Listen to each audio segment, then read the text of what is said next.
ಆಗತ್ತೆ. ಅನಂತ ಮೂರ್ತಿಯವರ ಒಂದು ಸಾಲುಗಳು ದಾಂಪತ್ಯ ಜೀವನದಲ್ಲಿ, ಪ್ರೇಮಾಂಕುರವಾದಂತಹ ಸಂದರ್ಭದಲ್ಲಿ, ಹುಡುಗ ಹುಡುಗಿಯ ಮಧ್ಯೆ ಪ್ರೀತಿ ಹುಟ್ಟುವಂತಹ ಸಂದರ್ಭದಲ್ಲಿ ಮೂಡಿ ಬರುವಂತಹ ಸಾಲುಗಳು. ಸೊ ಸಿನಿಮಾದ ಹೆಸರು, ಯಾಕಾಗಿ, ಶೀರ್ಷಿಕೆ, ಕಲಾವಿದರು ಯಾರೆಲ್ಲ ಇದ್ದಾರೆ ಎಲ್ಲವನ್ನೂ ಕೂಡ ಮಾತನಾಡುವಂತಹ ಒಂದು ಘಳಿಗೆ.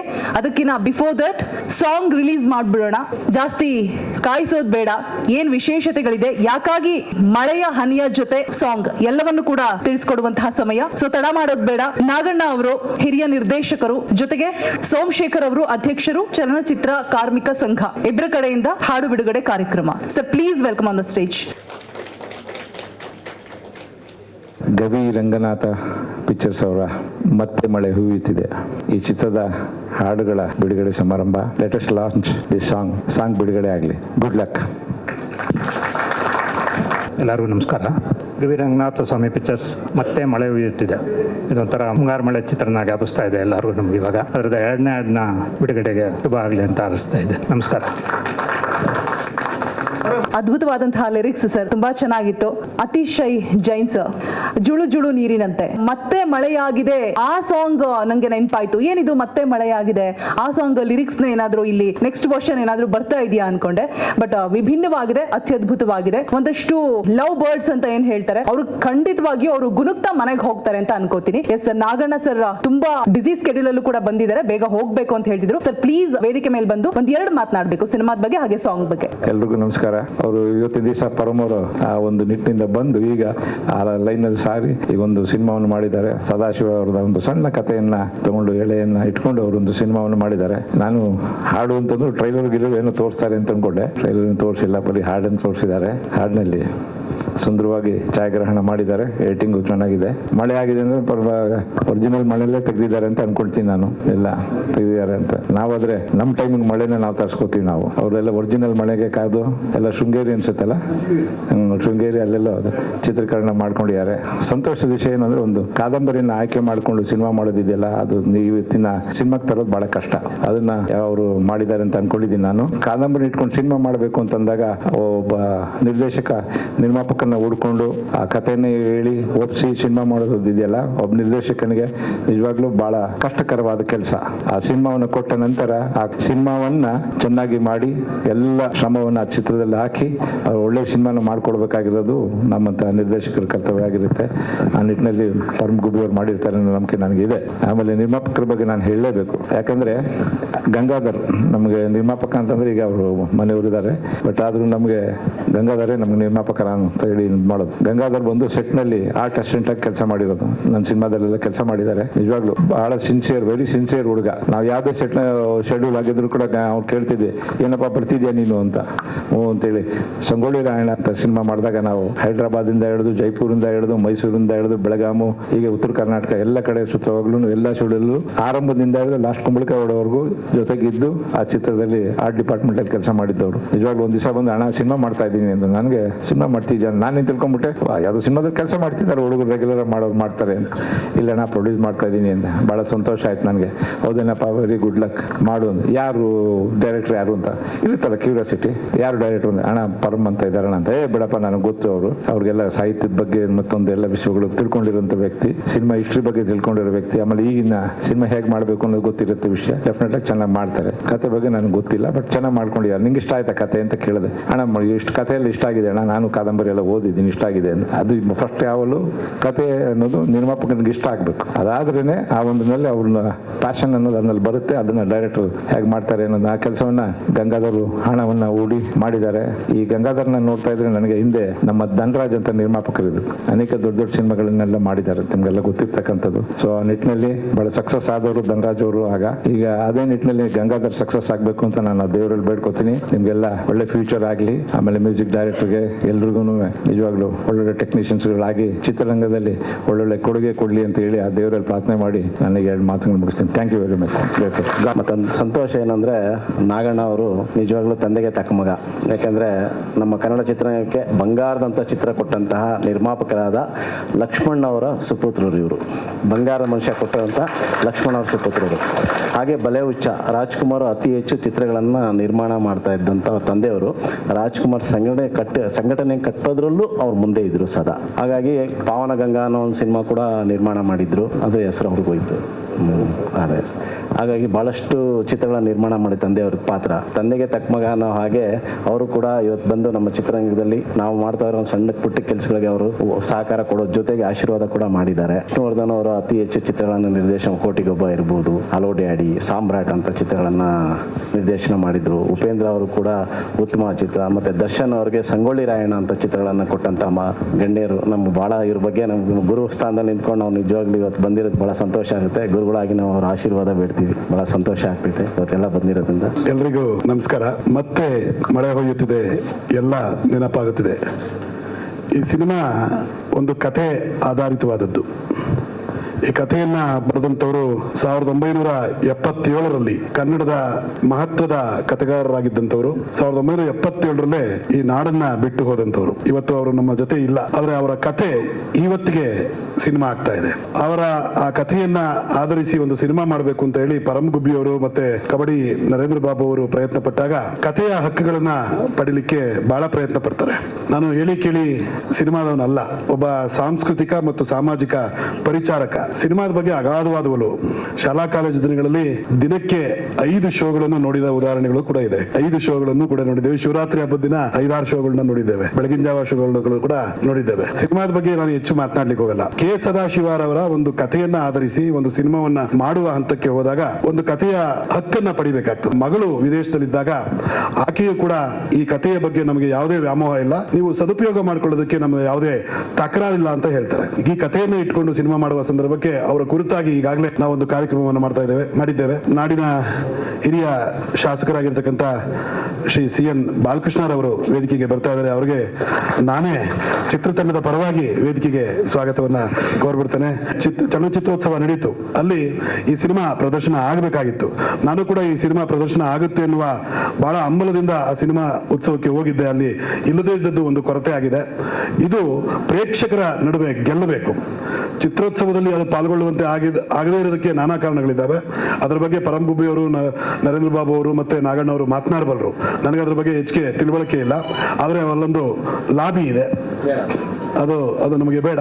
ಆದರೆ ಆ ಚಿತ್ರ ಇವತ್ತು ಜನಗಳ ನಡುವೆ ಗೆಲ್ಲಲಿ ಅಂತ ಹೇಳಿ ನಾನು ಶುಭ ಕೋರುತ್ತೇನೆ. ನಮಸ್ಕಾರ ಸರ್. ಸಿನಿಮಾ ಕುರಿತಾಗಿ 1-2 ಮಾತು.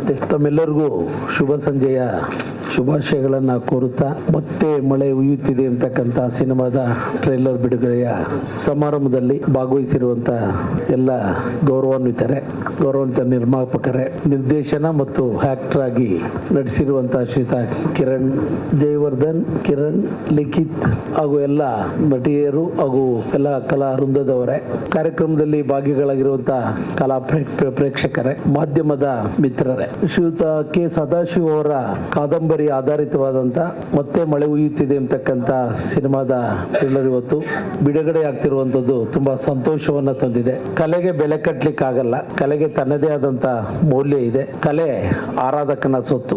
ಯಾರು ಅದನ್ನ ಪ್ರೀತಿಸಿ ಗೌರವಿಸ್ತಾರೋ ಆ ಸ್ಥಾನದಲ್ಲಿ ಉನ್ನತಕ್ಕೆ ಬರ್ತಕ್ಕಂಥದಕ್ಕೆ ಸಾಧ್ಯ ಆಗ್ತದೆ. ಇವತ್ತು ಗಂಗಾಧರ್ ಅವರ ಪುತ್ರರಾದಂತ ಲಿಖಿತ್ ಅವರು, ಅವರೆಲ್ಲ ಸಂಗಡಿಗರು ಕೂಡ ಸೇರಿ, ಚಿತ್ರ ನಟಿಯರು ಸೇರಿದಂತೆ ಒಂದು ಚಲನಚಿತ್ರ ಇವತ್ತು ಬಿಡುಗಡೆ ಆಗುವಂತ ಒಂದು ಮಧ್ಯಮ ಹಂತಕ್ಕೆ ಬಂದಿರುವಂತದ್ದು ಮುಗಿದಿದೆ. ಟ್ರೈಲರ್ ಬಿಡುಗಡೆಯಾಗಿ ಇನ್ನೇನು ತೆರೆ ಕಾಣುವಂತ ಒಂದು ಸಂದರ್ಭ ಬಂದಿರುವಂತದ್ದು ಕೂಡ ಸ್ವಾಗತಾರ್ಹವಾದಂತ ವಿಚಾರ. ಡಾಕ್ಟರ್ ರಾಜ್ಕುಮಾರ್ ಅವರು ಇವತ್ತು ದೈಹಿಕವಾಗಿ ನಮ್ಮ ಮುಂದೆ ಇಲ್ಲ.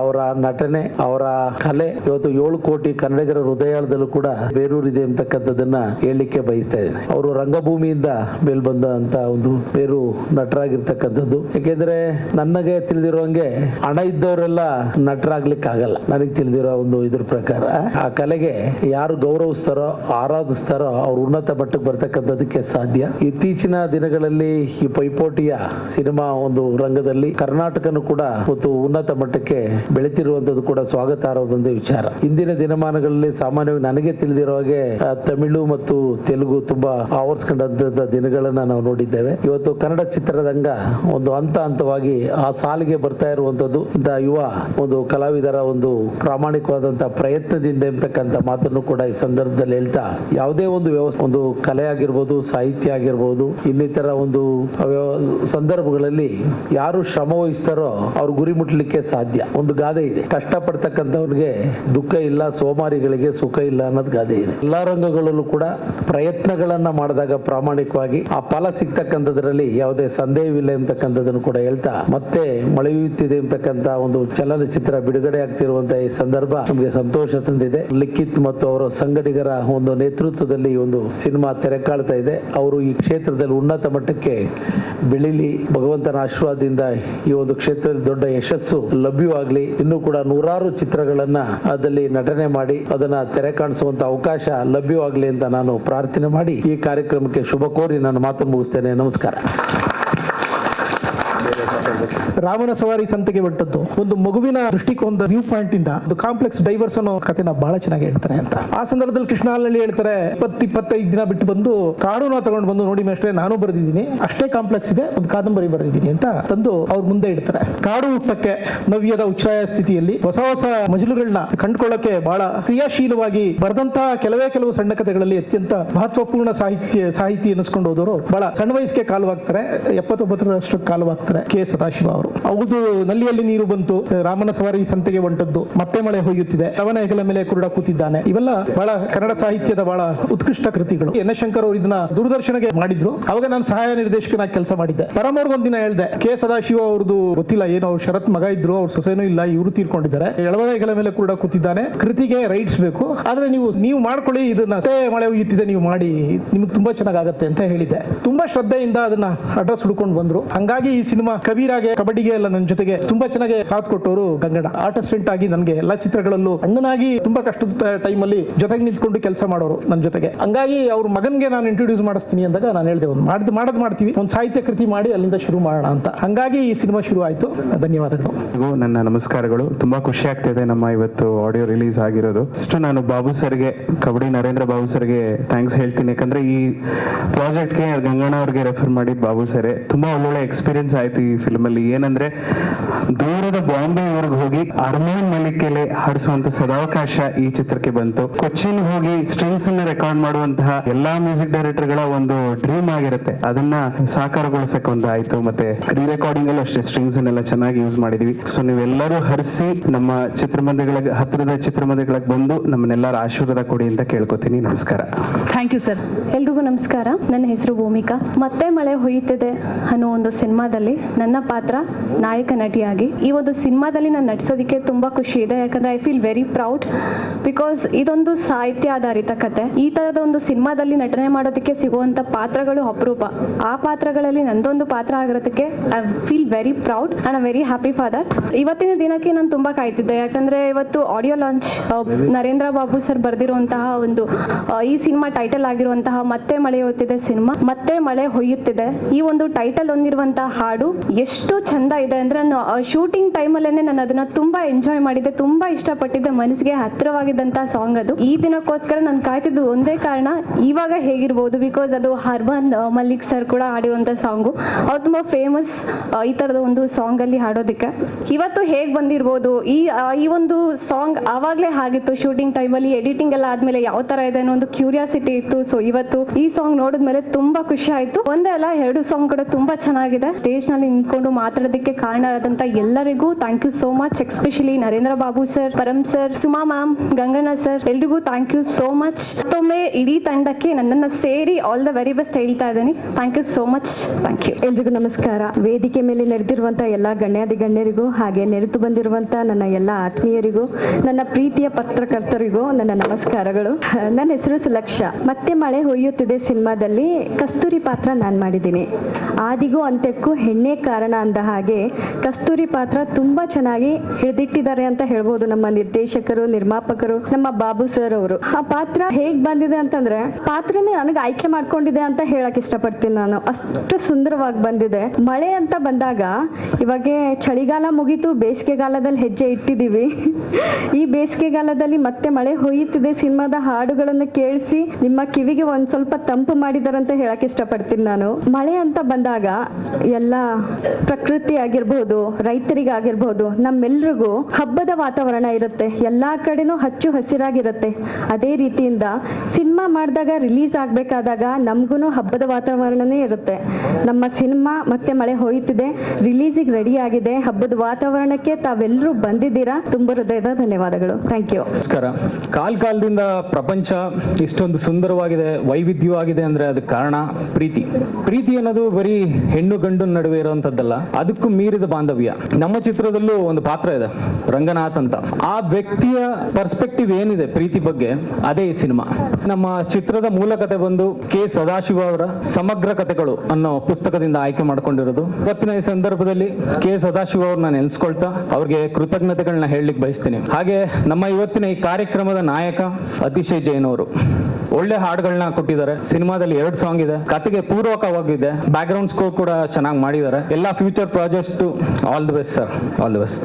ಗಂಗಣ್ಣ ಮತ್ತೆ ಸುಮಕ, ಶ್ರುತಿ ಮೇಡಮ್ ಎಲ್ಲರಿಗೂ ಒಳ್ಳೇದಾಗ್ಲಿ. ಹೊಸಬರ್ನ ಇಟ್ಕೊಂಡು ಒಂದು ಒಳ್ಳೆ ಪ್ರಯತ್ನ ಮಾಡಿದ್ದಾರೆ. ಹಾಗೆ ನಾನು ಇವತ್ತು ಈ ಸ್ಟೇಜ್ ಮೇಲೆ ನಿಂತ್ಕೊಂಡು ಮಾತಾಡಕ್ ಕಾರಣ ಕಬಡ್ಡಿ ನರೇಂದ್ರ ಬಾಬು ಸರ್.